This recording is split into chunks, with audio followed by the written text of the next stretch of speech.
Hello, hello, hello. Welcome to the Unnamed Cybersecurity Show. And hey, that's what I like. We got to fix that. We do. We might, but I like to go that way, guys. So, that's me, the New Yorker, Carl. We got Bob out of Jersey. We got Chris out of Michigan, and then we got Matt out of PA, and he's not missing. We found him. He's been stable for the last 2 weeks, so that's a first here on the podcast. And speaking of first, we got a lot of stuff going on today, and I think Chris, you had a couple things you wanted to bring up today. Oh, you mean there's nothing going on? Nothing going. I mean, if you want to same buy a old, car, same old. Yeah, I mean, buying a car right now is fine. Only half the dealers are affected still. I mean, whatever. Yeah. Do you want to talk about the breaking news that Bloomberg posted like Friday? Yeah, let's do breaking news. So, by the time you guys hear this, will be a couple days old from Bloomberg, but they posted that CDK technology we talked about last week was going to pay the ransom. They did admit it was a ransom event, and the ransom was tens of millions of dollars. That we use it's a lot of data. It's a lot of data. Boy, just the personal data that seems to be exposed in this, and the reason the ransom was so high was because of that. One, they needed to get the decryption key to try to recover their information, and two, it was so that the data that they stole wasn't going to get leaked. So this tells us that pretty much everything you thought that they stole, they probably did. So social security numbers, all the I want to run some barroom math with you guys as far as how bad this can be, because I used to work at a car dealership. Uh-oh. So on average, we're talking 15,000 dealers, give or take. And again, we're gonna fudge this. It's not exact, but I'm just gonna go with some guesstimates. Average car dealership sells around 100 cars. Some sell less, some more. So we're gonna say that per month. A month. So per month on the average, and that's a small shop, maybe a couple lines depending where you are, and so you've got 12 months of that. Normal deals for a car when I was selling was we would take about 3 to 4 credit apps before somebody walked out the door. Meaning, deals fall through. You put the app in. You thought you were going to want it. Maybe you switch to another car. Maybe you go to somebody else gets a dealership. So that's what your average is. You got to maintain and hold those deals for about 7 years, because they come back. There's issues. Oh, you discriminated against me. There's all these other things that could come in. Or did we get the fairnesses? So that comes out on to the average dealership to around 30,000, give or take, applications that they should have on file if they destroyed their applications on the 7th year when they no longer needed them. Oh yeah, I'm sure that's happening. What are the chances? If they did that, and if the software worked, so let's say that's around 30,000. You multiply that by 15,000, you're coming around 450 million potential records. Yes, there's a lot of duplications. Yes, there's a lot of stuff there. So let's just take 400 million records, give or take, that are there. We're not even talking about the employees that work there. Average dealership has about 100 employees. Incredible turnover in car dealerships. So you're talking, if you got 100 employees, you may be turning over, 5-10% every month. It's not unusual to have that many people, just because the salespeople, most of them didn't make it on the floor, and they were constantly churning those people. So you got that. So it gets larger the longer you start to think about it. And yes, it can be, it's big. So when we say it's a tsunami of data, we haven't seen anything quite like this. This is just starting to get, this news cycle is just starting to come up. This is great stuff. Let me go to my document I have here. This is important stuff, guys. Uh-oh. This is got a document. Yeah, this is CDK Global, the state of dealership cybersecurity for 2023. Let's start. Let's. I usually that's my nighttime reading, but I like to read that report. It's short. Don't worry. It's not like they were hacked or anything. No. Oh, defending against cyber threats is more important than ever. That seems to check out. That's pretty accurate information right now. That's fair. Yeah. Key findings. They list 7 things that dealers should be, top threats for 2023. I realize we're in 2024. Things change. Number 1 was email phishing. Seems relevant. 2, lack of employee awareness. Okay. 3 is ransomware. That might move to number 1 for 2024, but we'll come back to that one.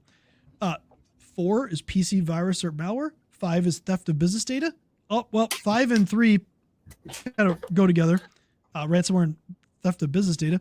6 is stolen or weak passwords. Probably gonna tie those back together. And 7 was vehicle cyber attacks. I haven't heard too many vehicle cyber attacks. I know Teslas can be stolen and stuff like that, and we get that, but like it's not really caused any issues when people are driving. What I don't see on here is supply chain attacks. That's true. So CDK might want to update their report for next year to say supply chain attacks are actually around one of the next year. top. Yeah, that's fair. One of the top risks to dealers.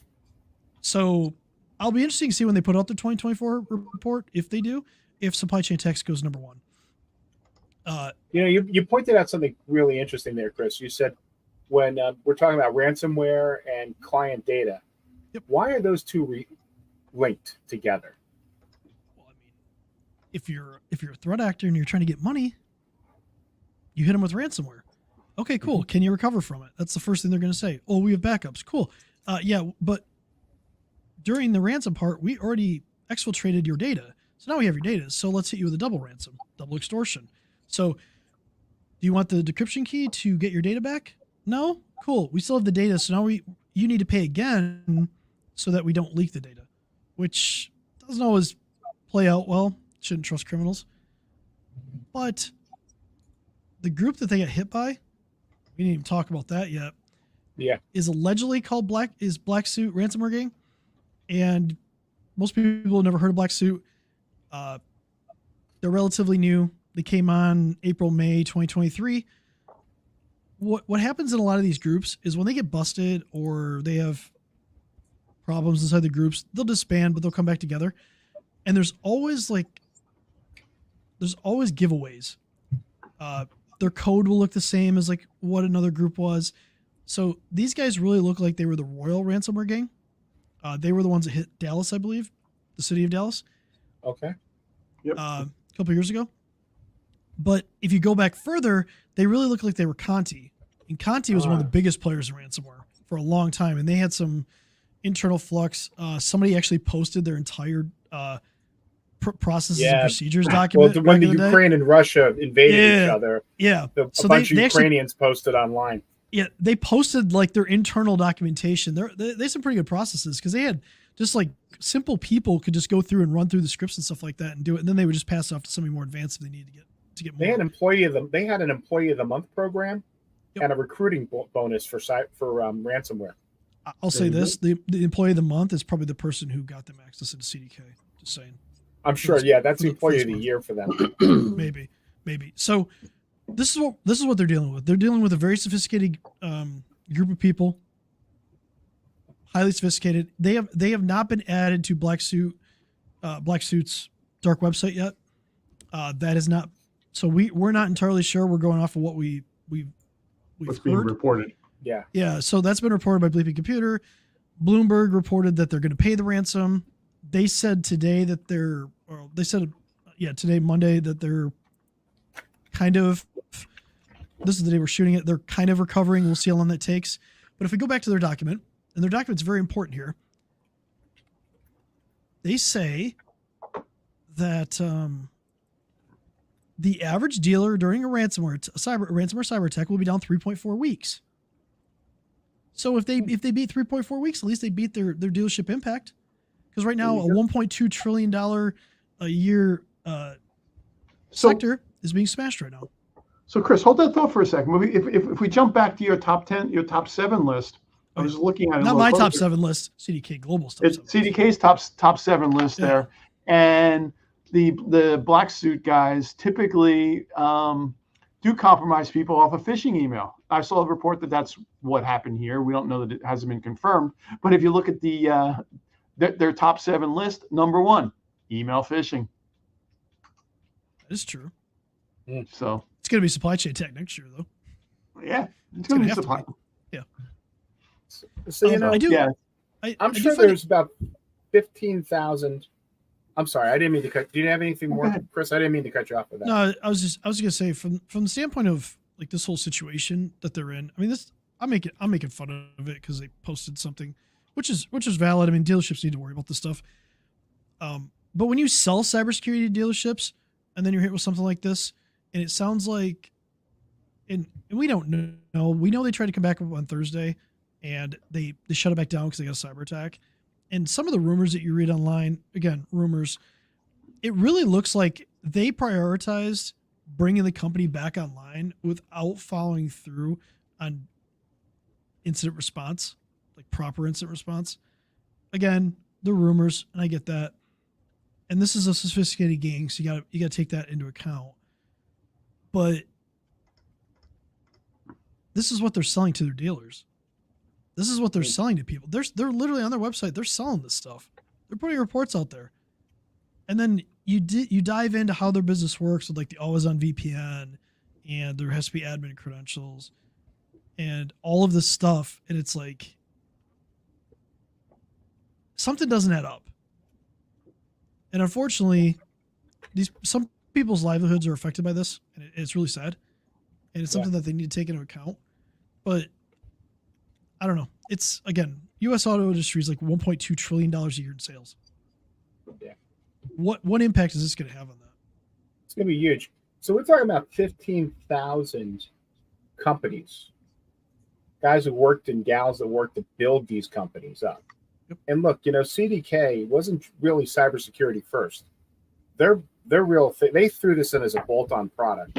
What their real processes were, still are, is financing, payroll, order, inventory, things like that. All the other stuff that runs in a dealership. So the question is, you as a dealership, you don't have a lot of places that you're going to go to get this type of business line software out there. And forget if you're a car dealer. What's that? I was saying we lost you or you lost me. One or two. Sorry. Oh, I'm still here. Can you hear me? I hear you. I got him. Okay.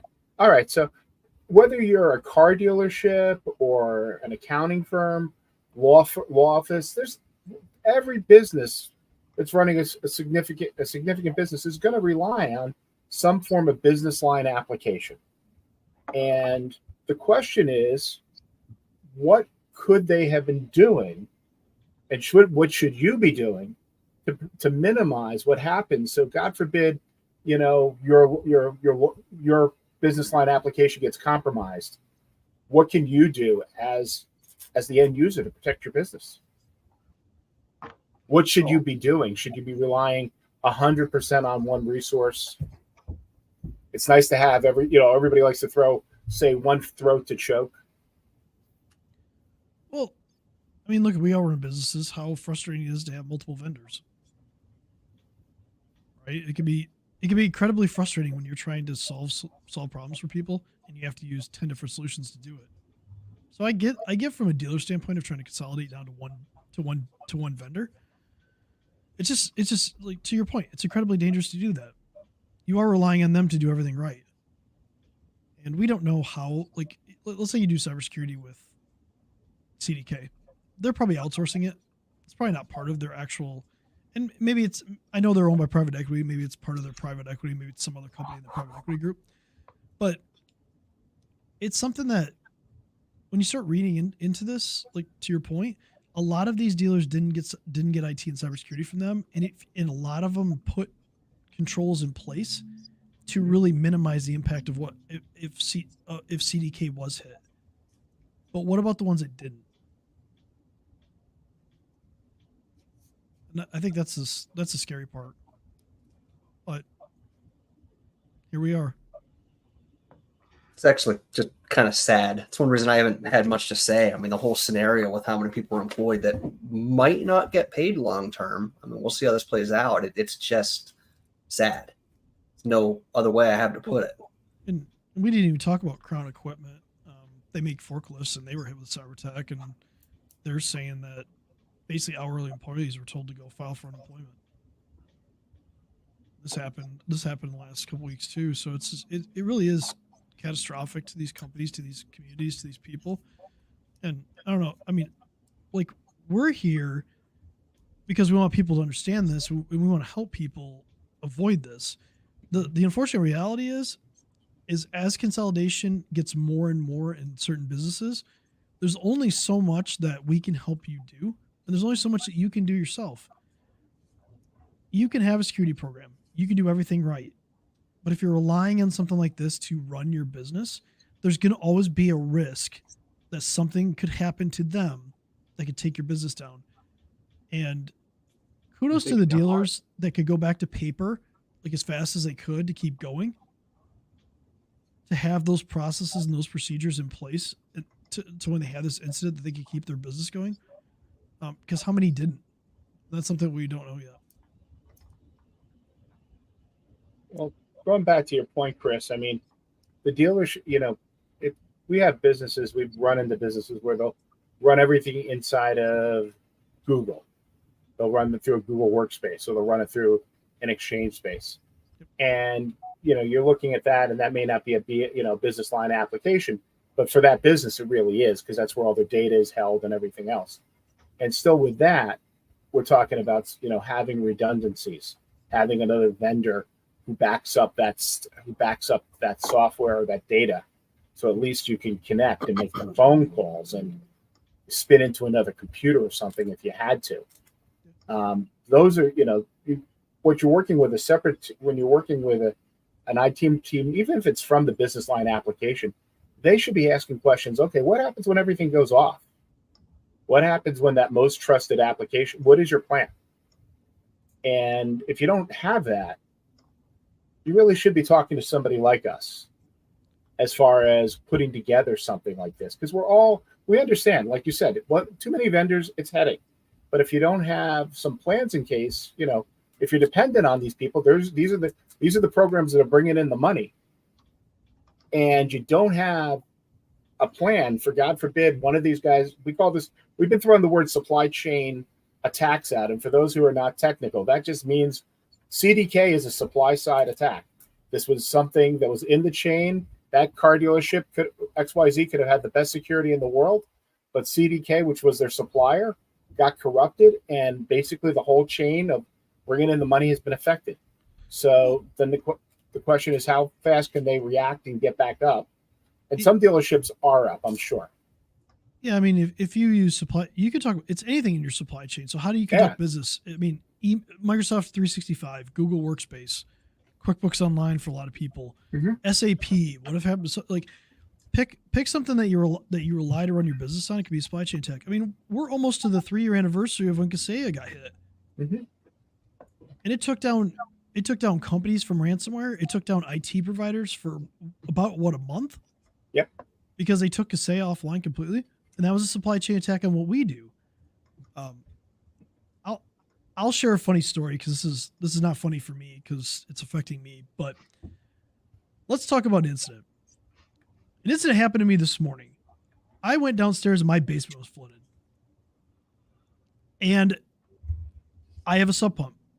Okay, I have a backup sub pump.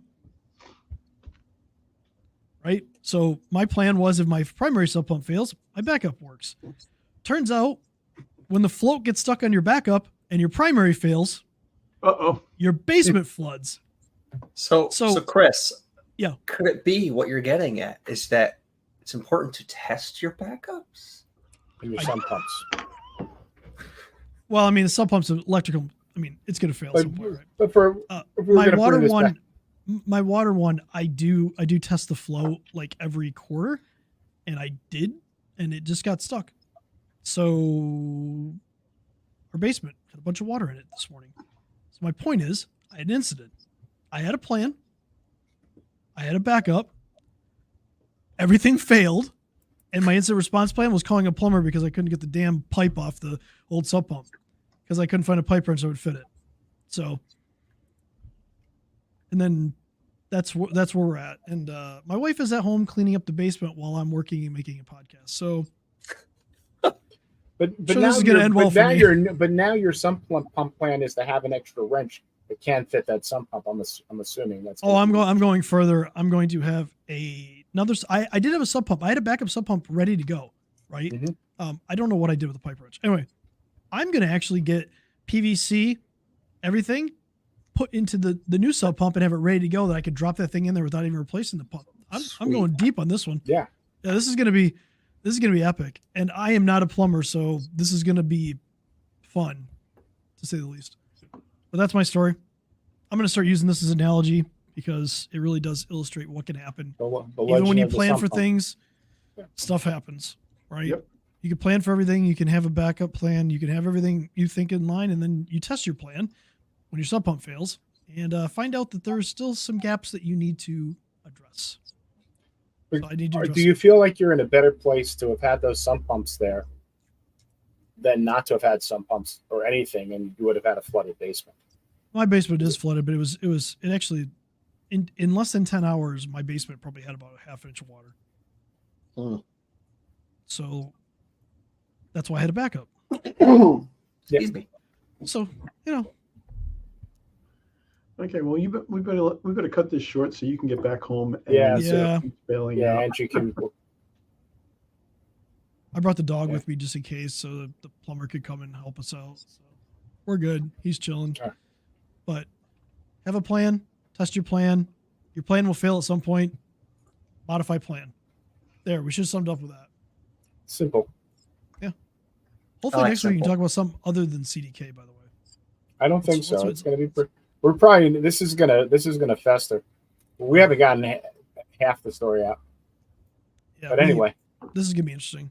So if anybody had questions, comments, try to give me plumbing advice. I'm open. Some of the comments. Taking up a collection so Chris can have a wrench at home. Yeah, I'm Yes. gonna start a GoFundMe for this because I feel like For the that's the wrench. way that we should use that. Sarcasm, folks. okay. Guys, have a great week. Hey, Chris, Have a good rest of the week. Matt, Bob, do you have any closing remarks or? Okay. I Me don't. neither. I'm just No, stuck I thinking don't- of Chris as a plumber. It's hilarious. Yeah, I'm not even gonna go there. It's too easy. I'm leaving it be. Okay. I'm really trying not to make a Mario joke right now, so let's just like Mario or Luigi. I'm just not. Hey, folks, I'm gonna end on this one. We really don't want to see Chris's plumbers crack. So, have a good week, everybody.